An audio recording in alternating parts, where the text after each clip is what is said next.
Braden. This is Alan Cocker with ABC, former hitting coach for the Colorado Rockies and the Seattle Mariners. I'm going to take a look at your video this morning. Braden, the first thing that I look at with all hitters is just to make sure that we're under balance. In our setup, we're going to try to maintain balance throughout the entire swing process. But for me, balance is keeping the knees inside of our feet and keeping our head inside of our knees. You can see here you're very balanced.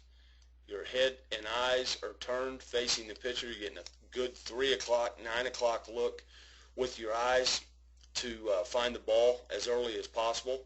So I like the position that you're in right here. We're going to take it to the load phase now. The load phase is preparing to see the baseball. Okay, I'm going to get myself into a good, solid position in order to see the baseball as early as I possibly can. Okay, when we load, we're going to try to load and gather weight to the inside part of my back leg. Okay, and again, we're going to check to make sure the knee's inside. We're in a good position here. We want to gather energy into this back side. You've done a good job getting your hands back over your back foot, and your hands are working above the top of the strike zone. So you're in a very solid position there. Okay, we're going to run it forward just a little bit more. With most hitters, and yourself included, when we get to the foot down position, most hitters, the toe will land first, but it is not until the heel is firmly planted into the ground am I fully loaded. Okay, so when that heel plants right there, what we need to see is we need to see knees inside the feet. Okay, we're seeing that. That's good.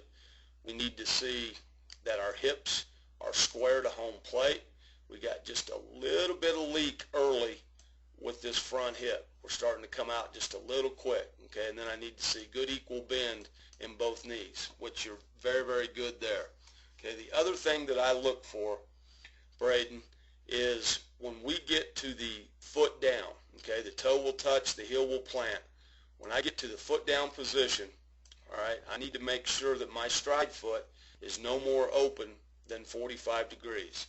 And we can see here that you are at 61 degrees. So we're a little bit too far open with that stride foot, and that will cause this front hip to want to leak open just a little bit too much. Okay, and as I mentioned earlier, keeping these hips square to home plate is critical, especially so that we can handle pitches that are on the outer half of the plate or out of the third of the plate out here. So the biggest thing for me is when the heel plants, we do not open this stride foot any more than 45 degrees. That'll keep us squared up to the plate, and we'll be able to handle pitches in the zone, the entire zone. Okay, so we'll take this forward. Now as heel plants, the first move that I'm going to make is remember the weight and the energy that I had gathered and stored to the inside part of this back leg.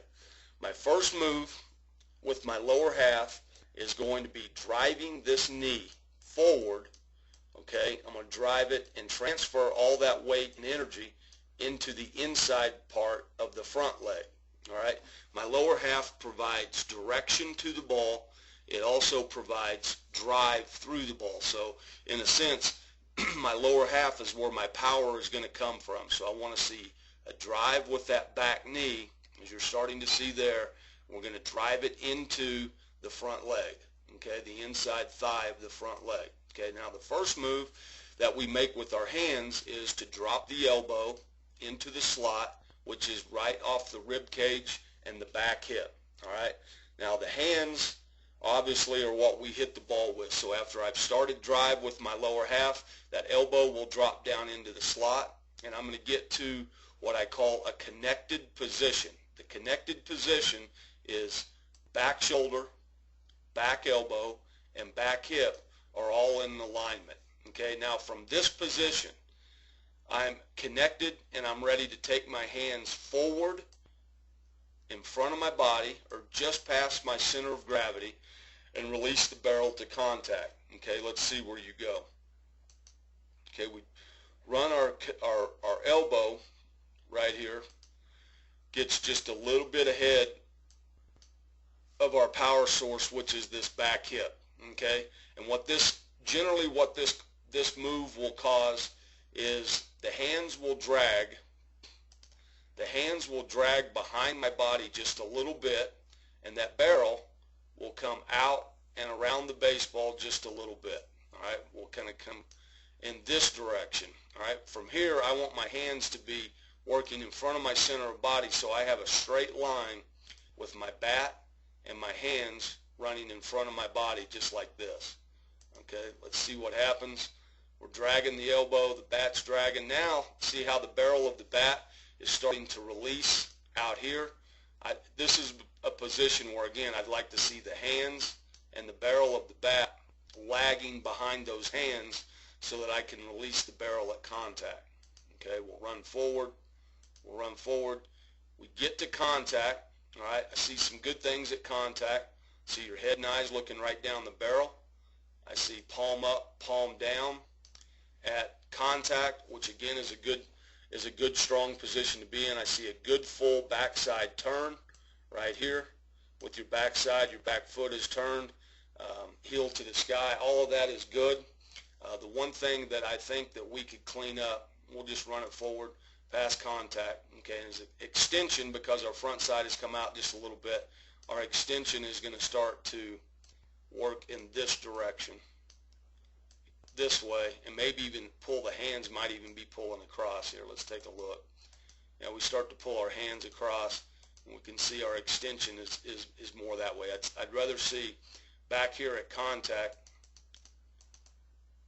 okay, now just past contact, I'd rather see the barrel of the bat at this point facing straight towards the pitcher, and that just ensures that all the principles that I've done up to this point have been solid and have kept me working through the baseball as long as I possibly can.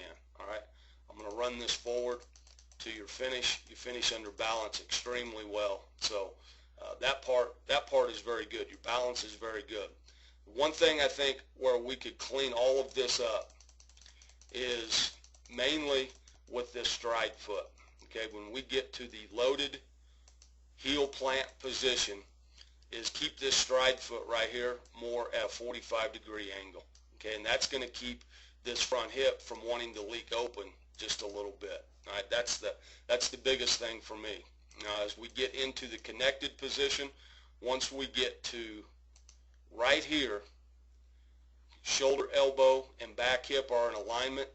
Now that elbow will stop and the hands will work in front of my body out in this direction, and they'll work just past my center of gravity, my belt buckle or my belly button, okay?